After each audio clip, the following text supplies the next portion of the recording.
Hello, hi, welcome in and welcome back. My name is Dustin. This is a podcast called Boy Meets Therapy, where we talk about mental health, we talk about making friends, we talk about vulnerability, we talk about all of those fun, awesome things that go into being a human. And one of the things I wanted to talk about today was why it is so hard to know what we really want. And in order to do that, I'm going to incorporate a couple of psychological theories. I'm really proud of this. So I've put together a couple of theories, not that I put them together, but I have picked apart a couple of theories that I learned in undergrad psychology. And we are going to go through a couple of them and see how they interact with each other and how they are impacting the things that we want or the things that we say that we want or what we feel like we want. Is it what we really want? Is it what you want, what you really, really want? I'll tell you what I want, what I really, really want. Anyway, so we are going to talk about a couple of things. I did an episode like 2 episodes ago called Queer Search for Meaning, where I talk about existential therapy with Tyler Maffey, who we love, who is a therapist who works with the existential model pretty often. And basically, existentialism is developing and establishing meaning for yourself. So not taking what the world has told you means something, but taking what you personally feel and what you personally find meaning and value in.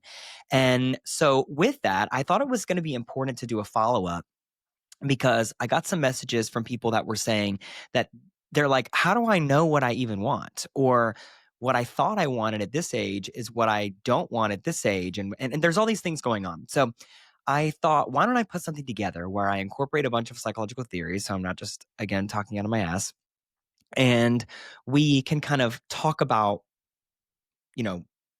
this topic in a way that is productive, which I wrote a script, and I'm not following the script right now, and I feel like I'm going all over the place. So I'm going to go to the script that I wrote, but this episode is going to be, I hope to be a little reflective. So if you're not in a reflective mood, I don't know. I mean, don't go near a mirror, that's for sure. But hold on. That was stupid.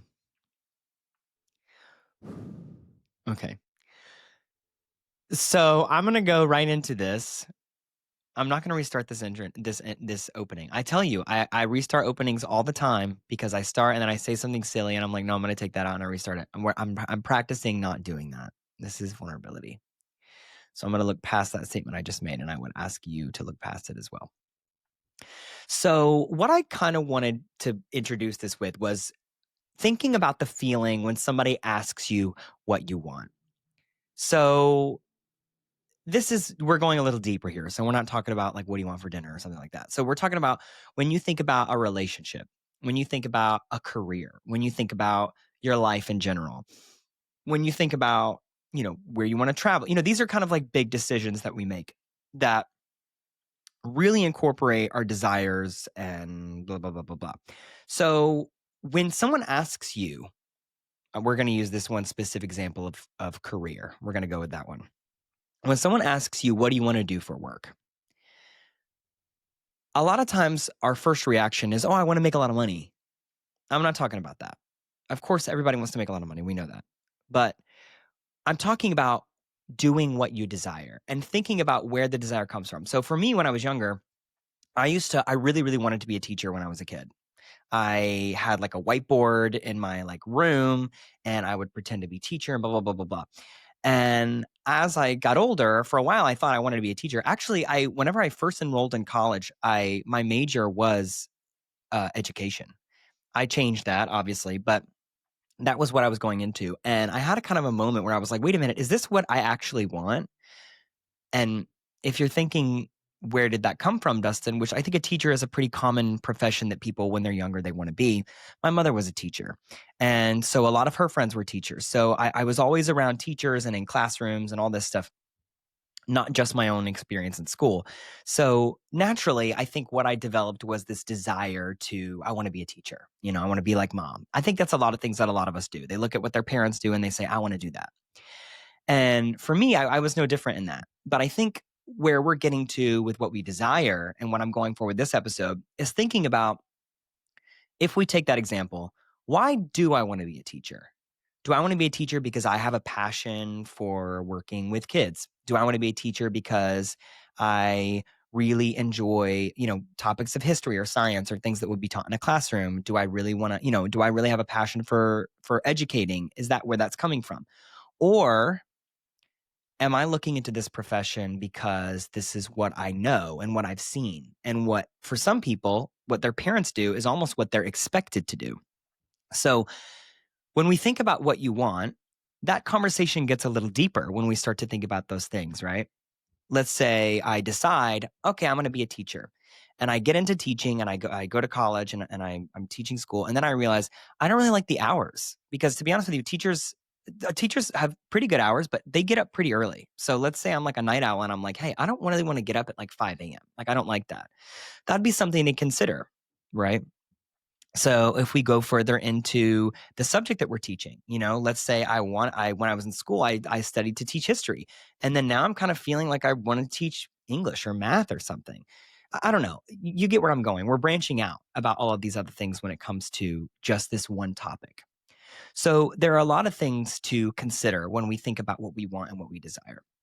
So it's not that you don't have desires. It's that a lot of times they feel layered, fuzzy, and sometimes even suspicious.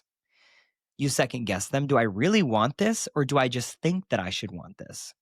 So stepping outside of the career aspect, in relationships, in life, do I want kids? Do I not want kids? Do I want to live in the city that I grew up in? Do I want to go to a different city? Did I go to a different city and I don't like it and I want to go back? These are kind of like deeper questions that might feel a little layered.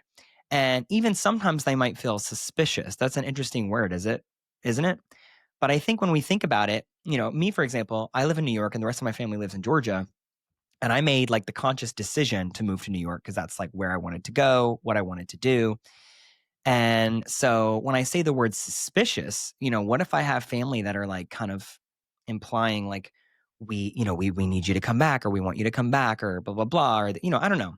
So that might be something that I think about of, wait a minute, am I starting to develop this motivation to move back home because it's intrinsic, because I want to, or is there some other kind of influence that's going on that's pushing me in that way? So I just gave you a couple of examples about desire and wanting. And I'm hoping that the examples are clear enough to understand that we're going to go a little bit deeper into what we're talking about. So today I really want to explore that question, what do I really want? Because again, some question that I get from a lot of people, especially younger people too, that I see all the time online is, I don't know what I want to do. I don't know what I'm doing. I don't know where I want to go. I just know that I want to do something different. So this question is really, really prevalent, and it's super, super clear for a lot of us. And it's a hard question to answer because it's so personal. But to do that, we're going to look at a few psychological ideas that help make sense of it. So I thought it would be easier, instead of getting up here and giving you some bullshit, like, I guess I could do some like inspirational thing where it's like, make a list of pros and cons, which is actually a good idea, blah, blah, blah. And let's go back to the basics and let's look at the theories. How did we get here? And maybe that can help us in making the decisions going forward.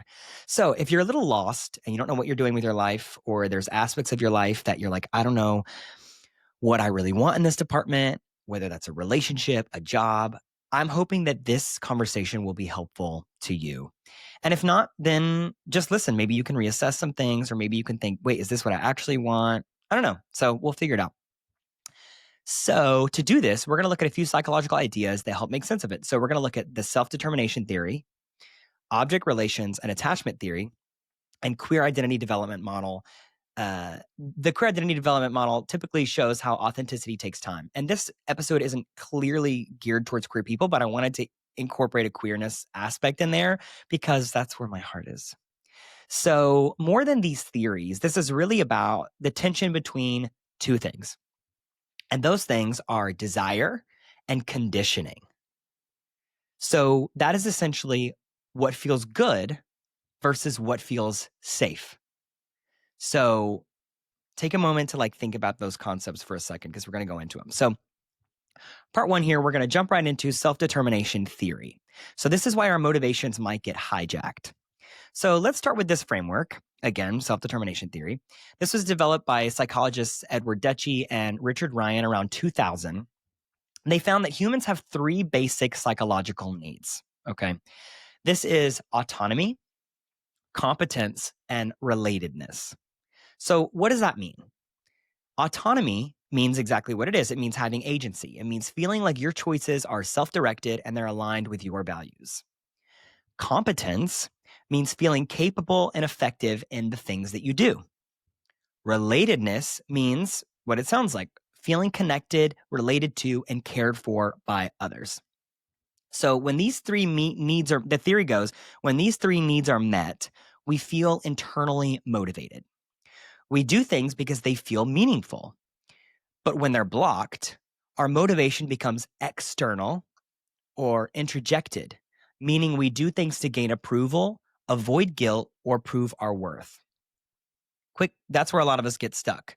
So I want to highlight on the word external, because earlier I used the word intrinsically motivated, motivations that are coming from inside, versus extrinsically motivated, meaning motivations that are outside of myself.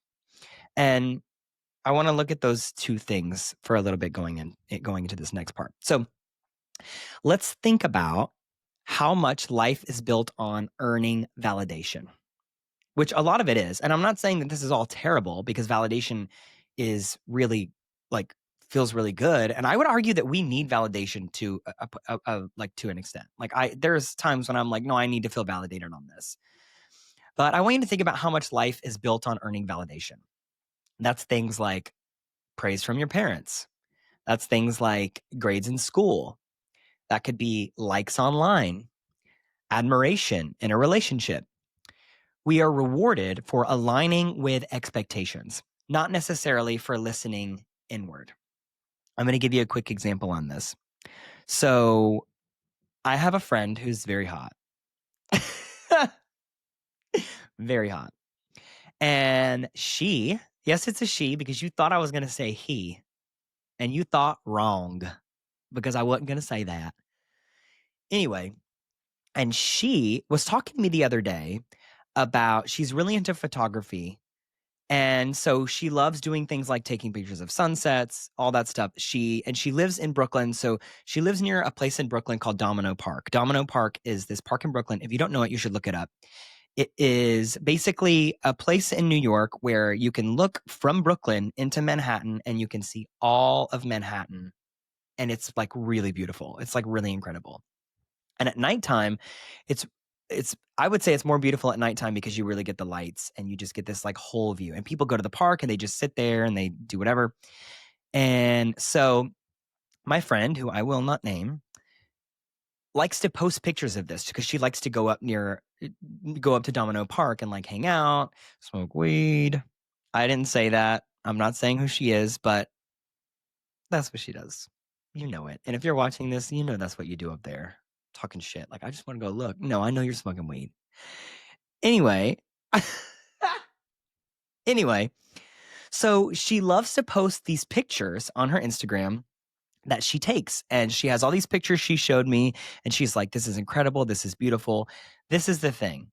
When she posts those pictures, she gets likes, right? Sure. But when she posts like selfies or like cute, sexy selfies or whatever, obviously she gets a significantly larger amount of likes. And we were talking about this one day, and she was like, it really bothers me that I will post like a picture or like a selfie or something of me looking like, these are her words, not mine, of me looking slutty, and people love it. And I get a million comments and everybody likes it. But then I post a picture from Domino Park of the city, which I really love, and it gets like 1/8 of those likes. And I was like, because I'm annoying. I'm annoying. And if you don't know this, I'm telling you, I'm an annoying friend. I was like, well, that's really interesting that you've assigned like so much value to those likes versus what you actually like. And she's like, oh my God, I'm like, I think you're kind of right, which I was. But that example I wanted to include in here because that is just such a perfect example. It's like she wants to post things that she finds beautiful and creative, like pictures of the city or pictures of art or pictures of things that she finds. And it doesn't get that much external validation. But whenever she posts things of herself, she gets a lot of external validation. So she admitted to me in conversation, yeah, I do this. I honestly, most of the time I post these like, fun, sexy pictures because it like keeps the algorithm on my page. She does a lot of social media stuff too. So she's like, I feel like I kind of have to post this stuff in order to post what I want. And so there's an external and an internal motivation that's going on right there, as we can see. So that's just a quick example of life being built on earning validation from certain things. I hope that example wasn't too far off. And I hope that, she's not going to get mad at me because I love her and she knows that she knew I was going to fucking talk about her at some point. So anyway, using that example or other examples, when we're rewarded for aligning with expectations, not necessarily for listening inward, we might start chasing the feelings that those rewards give us. Things like security, pride, belonging, instead of chasing the things that actually bring us alive. So if we use my friend as an example, the feelings that those rewards come along with the sexy selfies, right? Of the likes and whatever, the security, pride, belonging, the connectedness that feels like is a little different from chasing the things that she actually wants to post and finds beautiful herself. I hope that I'm explaining this well, because if not, then I'm completely failing at my job. So Dechi and Ryan call these introjected goals. These are the ones that we chase to feel enough. So for example, you might think you want a certain body, a certain career title, or a specific kind of partner. But if you stripped away the social reward, would you still want it? Or do you want the feeling of being chosen, admired, or safe that it represents? So I'm going to go back to my friend who I love dearly. And I'm going to say, think about the social reward that came along. And her and I talked all about this. So if you strip away the social reward that came from, the online validation, would you still want to post X, Y, and Z pictures? Or would you want the feeling that represents it? And don't get me wrong, and don't come for me either, because we talked all about this. She knows. We had this whole conversation and she was like, yeah, you're right, blah, blah, blah. Anyway, so self-determination theory helps us see that true desire isn't about what looks good from the outside. It's about autonomy. It's what feels aligned from within. So we're going to move forward to part 2. Object relations and attachment. Desire as repetition. So let's look a little bit deeper at where our desires come from in the first place. So psychodynamic thinkers, people like Fairbairn, Winnicott, and Bowlby, developed what's known as object relations and attachment theory. The idea here is that our earliest relationships become internal templates that shape how we experience love, safety, and connection later on. So in object relations theory, objects, it doesn't mean physical things. It means people, especially caregivers, and how we internalize caregivers. So if as a child, here's your example, if as a child you felt only loved when you were quiet, when you were helpful or perfect, your mind builds an internal model that says love must be earned. Think about that for a second. So later in life, that pattern shows up in how you desire. So you might be drawn to partners or situations that make you prove your worth, or you might only feel comfortable when you're striving for approval. I'm going to say something really quick here. There's a million different examples I could use for this, but I want you to just think about it in yourself and what example it could be. But I want you to think about this. This kind of thing doesn't show up with a billboard on your face and says, hey, you've been trying to get the approval. Let's use a random example. You've been trying to get approval from your mom your whole life. So of course you're going to be with a partner who you feel like you need to get their approval. Of course you're going to work at a job and you're going to stay at a job where you feel like you need your boss's approval. That's the kind of pattern that we're talking about.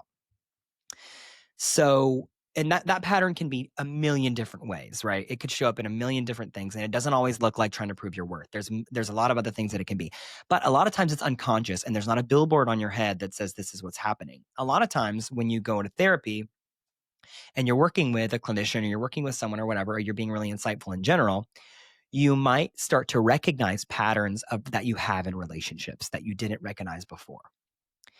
And so that's kind of what we're talking about, the patterns that you might be drawn to or situations that you might be drawn to and how that impacts your desires and your wants.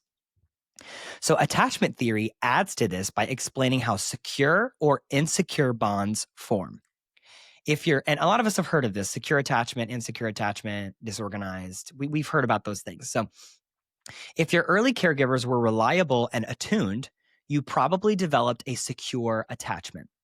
If they were inconsistent or rejecting, you might have learned to pursue love anxiously or avoid it altogether. And that's what we see with anxious and avoidant attachment people. The goal typically in therapy working with attachment is to develop a secure attachment. That's kind of the goal that we're going for. So when we think about patterns and what we desire and attachment theory, we can also think about desire becoming a mirror of our attachment history. We pursue what is familiar, not necessarily what is fulfilling. And for many of us, especially queer people, those early dynamics are complicated. Growing up sensing that parts of who we might not be accepted, parts of who we are, sorry, I can't read my own shit. Growing up sensing that parts of who we are might not be accepted means that our template for love can include fear, secrecy, or performance. Performance is a big one for queer people, especially. Well, fear, secrecy, and performance, actually, all of them. So when we say, I don't know what I want, sometimes what we mean is, I only know how to want what once made me feel safe. That's a deep one. Okay, so now we're going to incorporate Cass's queer identity formation model. This is my sideline for queer people. So this is the process of becoming authentic. So the third framework that we're going to look at is from psychologist Vivian Cass, who in 1979 proposed one of the first models of gay and lesbian identity development. So even though it's older and it's focused mainly on sexuality, it's still a useful way to think about how authenticity unfolds for anyone learning to accept themselves. So Cass describes 6 stages. Number 1 is identity confusion. This is the realization that something about you feels different. 2, identity comparison. This is beginning to wonder what that difference means. Not necessarily what it is, but what it means. 3, identity tolerance. This is accepting the possibility that you might be queer, LGBTQ+, whatever. So 4 is identity acceptance, finding community and support. 5 is identity pride, embracing queerness and rejecting external judgment. And 6 is the identity synthesis, which is the integration of this identity into your overall sense of self. And that's really, really important. And I would acknowledge that a lot of people don't fully reach this point. I actually, let me, that's a personal opinion. That's not related to her theory. That's me personally saying that, just to differentiate. But what's powerful about Cass's model is that it shows how our wants evolve with our self-understanding. At first, desire is about survival, right? It's about wanting safety. It's about wanting approval, or if this is what is safe for you, invisibility. Then it becomes about reclaiming space. That is wanting visibility, wanting pride, wanting freedom. Eventually, it becomes about integration, which is wanting what feels whole and true rather than what feels reactive. This framework reminds us that authenticity is not a single moment of clarity. It is a lifelong process of negotiating between self-acceptance and social pressure. Now, what are we going to do, Dustin? First, are you still with me? If I were Beyonce, I would say, let me hear you say, hey, Miss Carter. I don't know why I went country. Whenever I'm impersonating somebody, I go country. I don't know. Maybe that's the Southern in me. Anyway, well, she's from Texas, so. Okay. I digress. So I'm going to Quentin Tarantino you for a bit, okay? If you're looking at the screen, my hands are like moving around really quickly. So how do these theories fit together? Let's connect the dots. So 1, self-determination theory explains the structure of motivation. That is how our psychological needs can be hijacked by social validation. Part 2, object relations and attachment theory explain the emotional roots, which is why we're drawn to certain patterns of wanting that once made us feel safe. So Cass's model provides a developmental lens, which is how we slowly move from external approval toward internal integration. Together, these things paint a very clear picture. We cannot fully know what we want until we understand what we've been taught to want, what we've been rewarded for wanting, and what we've been afraid to want. That's deep. So every desire sits at the intersection of these three forces: psychological needs, relational templates, and social identity. This is why knowing what you truly want is an act of both courage and curiosity. And it means not just asking, what do I want? Because anyone can ask you that, what do you want? But where did this want come from? What does this want serve? And who does it belong to? And those three are the questions that I would ask if you're feeling like you're doing something or you're living in a way that does not feel authentic to you. Because how do we tell if we're not living like how we want? Test for authenticity is what I would do.